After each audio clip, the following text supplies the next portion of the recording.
So guys आज तारीख है 31 दिसंबर 2025 और आज है साल का आखिरी दिन।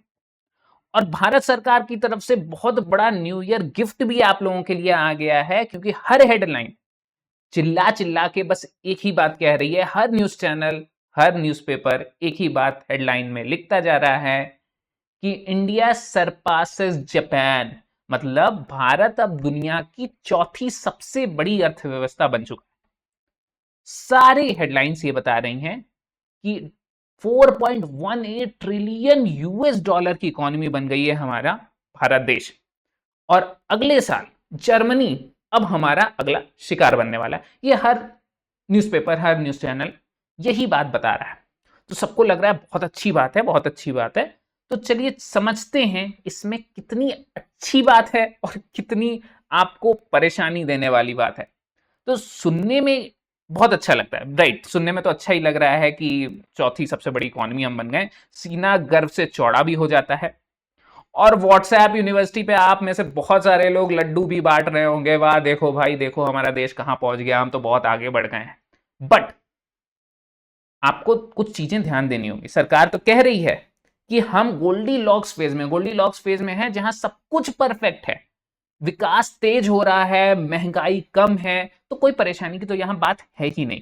लेकिन अगर मैं आपसे कहूं कि ये जो 4.18 ट्रिलियन का आंकड़ा है वो एक छलावा है, अगर मैं आपसे कहूं कि जिस वक्त हम जापान को पछाड़ने का जश्न मना रहे हैं, ठीक उसी वक्त हमारी गर्दन पर एक 50% टैरिफ भी लटका हुआ है, उसकी तलवार भी लटकी हुई है।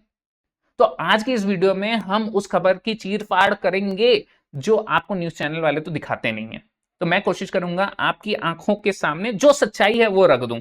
उसके बाद आपको जैसे डिसाइड करना है वैसे कीजिए, वो मेरी अपनी राय है जो मैं रखना चाहता हूं। अब क्या हम सच में अमीर हो गए? सवाल ये उठता है। देखिए, हम 4.18 ट्रिलियन डॉलर की इकोनॉमी बन गए, हम चौथी दुनिया की सबसे बड़ी इकोनॉमी बन गए, तो क्या हम सच में अमीर हुए हैं या सिर्फ ये आंकड़ों का खेल चल रहा है? चलिए समझते हैं। पढ़ते जो हैं उन पे से एक एक करके परत हटाते हैं। चलिए समझने की कोशिश करते हैं। सबसे पहले आंकड़ों को समझते हैं। एनडीटीवी और टाइम्स ऑफ इंडिया की रिपोर्ट्स के मुताबिक भारत की जीडीपी 4.18 ट्रिलियन डॉलर की हो गई है। हमने जापान को पीछे छोड़ दिया है। बहुत बढ़िया बात है, बहुत अच्छी बात है। लेकिन क्या आपको पता है कि जापान की आबादी कितनी है? अब सबसे पहला पॉइंट तो ये आ जाता है, जापान की इकोनॉमी तो हमसे पीछे हो गई, लेकिन जापान की पॉपुलेशन कितनी है? जापान की पॉपुलेशन है सिर्फ और सिर्फ 12 करोड़ के लगभग वहां लोग रहते हैं। और हमारी पॉपुलेशन कितनी है? 145 करोड़ या उससे भी ज्यादा। तो अंतर देख रहे हैं आप, ऑलमोस्ट 12-13 गुना ज्यादा पॉपुलेशन है हमारे देश की। तो यहां पे ये अंतर भी आप समझिए। जब आप पर कैपिटा इनकम की बात करते हैं, यानी प्रति व्यक्ति आय की बात करते हैं, मतलब प्रति व्यक्ति कितना पैसा कमा रहा है, तो कहानी पूरी तरह बदलते हुए आपको देखने को मिलेगी। जापान का एक नागरिक, एक व्यक्ति आज भी एक औसत भारतीय से 20 या 30 गुना ज्यादा अमीर है, मतलब 20 या 30 गुना ज्यादा पैसा कमा रहा है। हम जापान से बड़े नहीं हुए हैं, हम बस भीड़ में जाते हैं। आपको समझना पड़ेगा, पॉपुलेशन इतनी ज्यादा हमारी है कि हर व्यक्ति अगर 100 रुपए भी कमाता है तो हमारी इकोनॉमी बड़ी दिखने लगती है।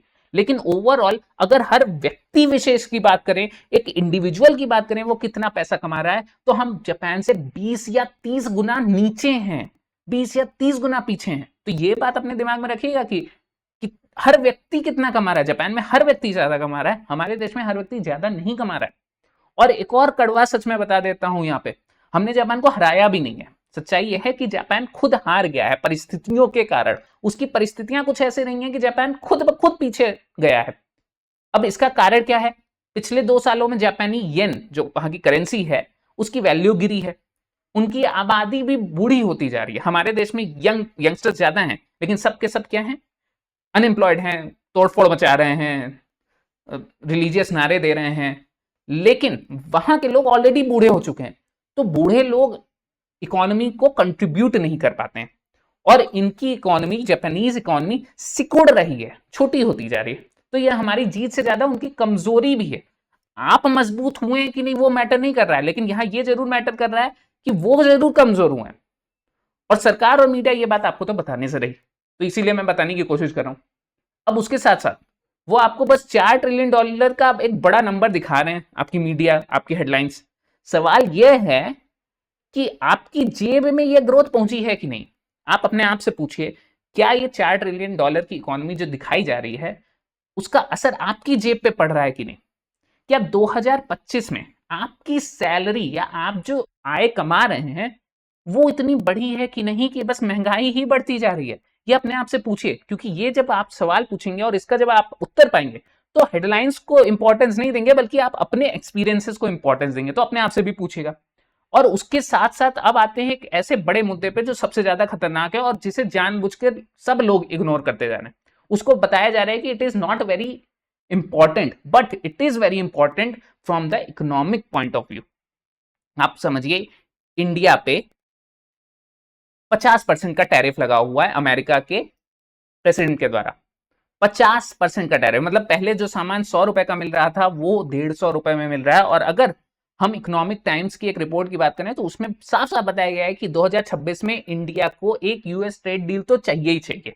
क्यों? क्योंकि अमेरिका में जो 50% का टैरिफ लगा है उसको कवर अप करने के लिए या उससे पार लाने के लिए एक बड़ा ट्रेड डील हमें चाहिए होगा। अब सोचिए, जो चीज 50% टैरिफ लगने के पहले 100 रुपए की थी वो 150 रुपए में मिल रही है। और अगर किसी कारणवश डोनाल्ड ट्रंप ने एक और ट्वीट कर ही दिया और उल्टा सीधा डिसीजन ले ही लिए, तो आप ये पाएंगे कि लुधियाना, तिरूर, हर जगह के जो बड़े बड़े फैक्ट्रीज हैं वहां सन्नाटा आ जाएगा। हम जापान को पछाड़ने का जश्न मना रहे हैं एक तरफ, जबकि हमारी इकोनॉमी की सांसें टिकी हुई हैं अमेरिका के इस टैरिफ पे। तो कहीं ना कहीं हमें अमेरिका से भी एक ट्रेड डील करनी ही पड़ेगी, तभी हम आगे बढ़ पाएंगे। वरना ये जो हमारी चौथी सबसे बड़ी इकोनॉमी का गुब्बारा है, एक बबल बना हुआ है, वो कब फूट जाएगा आपको पता चलेगा नहीं।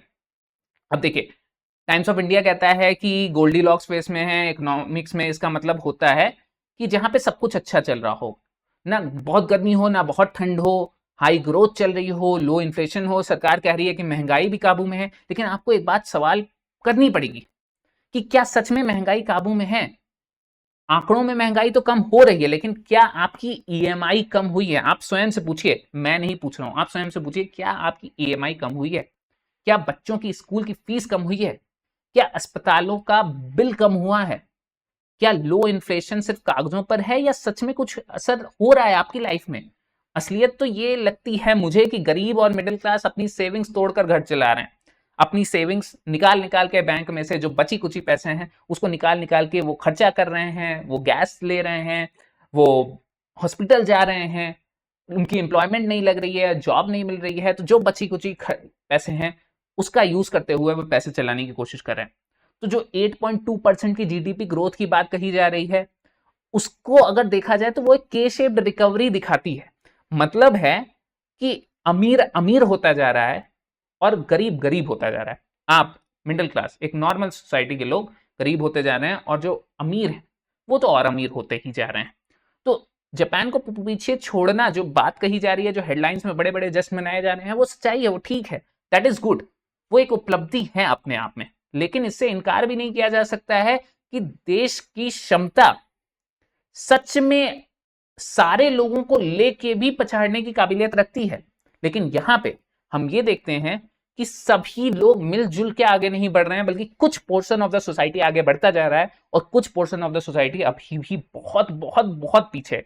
तो ये जो आपके अंदर एज ए नागरिक जो आप जश्न मना रहे हैं, जो आप खुश हो रहे हैं, वो आंकड़ों का जो नशा है उससे थोड़ा पार पाइए, उसके आगे निकलने की कोशिश कीजिए, क्योंकि सच्चाई कुछ और है और वो दिखाने की मैं कोशिश कर रहा हूं। देखिए, 2026 में हम सामने खड़े हैं, 2026 हमारा आने वाला है। एक तरफ जर्मनी को पीछे भी पछाड़ने की भी बात कही जा रही है और अमेरिका से ट्रेड वॉर भी चल रहा है। हमें सरकार के सिर्फ यह नहीं पूछना चाहिए कि हमारी रैंकिंग किस नंबर पे। देखिए, ये सबसे पहले जान लीजिए कि ये मत पूछते रहिए कि हम रैंक किस नंबर पे कर रहे हैं, चौथे पे कर रहे हैं, तीसरे पे कर रहे हैं, दूसरे पे कर रहे हैं, बल्कि पूछिए ये कि पर कैपिटा इनकम हमारी कितनी है, मतलब प्रति व्यक्ति कितना पैसा कमा रहा है। और अगर प्रति व्यक्ति पैसा कमा रहा है तो हम दुनिया के टॉप 50 देशों में प्रति व्यक्ति के पैसे के बेसिस पे कब आएंगे? हम तो टॉप 50 में भी नहीं, हम तो बहुत पीछे हैं। उसके साथ साथ अमेरिका का जो 50% टैरिफ चल रहा है उससे लड़ने के लिए हम क्या कर रहे हैं, उसके लिए, उससे उबरने के लिए हम किस तरीके के स्टेप्स ले रहे हैं? ये सवाल तो पूछिए। जब सवाल पूछेंगे तभी तो आंसर मिलेगा। सवाल पूछना गलत नहीं होता है। और उसके साथ साथ ये भी पूछे कि ये जो ग्रोथ दिखाई जा रही है कि बहुत लोग अमीर हो गए हैं, बड़े बड़े पैसे बन रहे हैं, तो वो सिर्फ अरबपतियों के लिए बन रहे हैं क्या? सिर्फ अमीर लोग जो ऑलरेडी अमीर हैं उन्हीं का पैसा और बढ़ता जा रहा है क्या? कि आप जो गरीब हैं उसका पैसा भी बढ़ रहा है क्या? वो भी अमीर होता जा रहा है? तो अगली बार मैं आपको बता दे रहा हूं, अगली बार जब व्हाट्सएप पे ये चौथी सबसे बड़ी इकोनॉमी वाली बात को आप शेयर कीजिएगा, आगे बढ़ाने की कोशिश कीजिएगा, फॉरवर्ड करने की कोशिश कीजिएगा, तो एक बार अपनी जेब भी टटोल लीजिएगा और स्वयं से पूछ लीजिएगा कि क्या आपको महसूस हो रहा है कि आप अमीर हो गए? क्योंकि देश तो अमीर हो गया है, कहा यह जा रहा है। अगर देश अमीर हो गया तो आप भी अमीर हो जाने चाहिए, क्योंकि देश का आप सच्चे हिस्सेदार हैं। तो आप क्या अमीर महसूस कर रहे हैं? अगर जवाब ना आता है तो जश्न मत मनाइएगा, जश्न मनाना बंद कर दीजिएगा और सवाल पूछना शुरू कर दीजिएगा कि क्यों क्यों सिर्फ अमीर अमीर होता जा रहा है और गरीब गरीब होता जा रहा है। ये सवाल पूछिएगा और उसी के अनुसार जीवन में आगे बढ़ने की कोशिश कीजिएगा। सच्चाई यह है कि असली देशभक्ति सच देखने में है, सच को छुपाने में नहीं है, सच देखने में है। हेडलाइंस तो कोई भी पढ़ा देता है, हेडलाइंस मत पढ़ते रहिए, बल्कि सच देखने की कोशिश कीजिए। सच देखने की कोशिश करेंगे तो वो आपकी असली देशभक्ति होती है।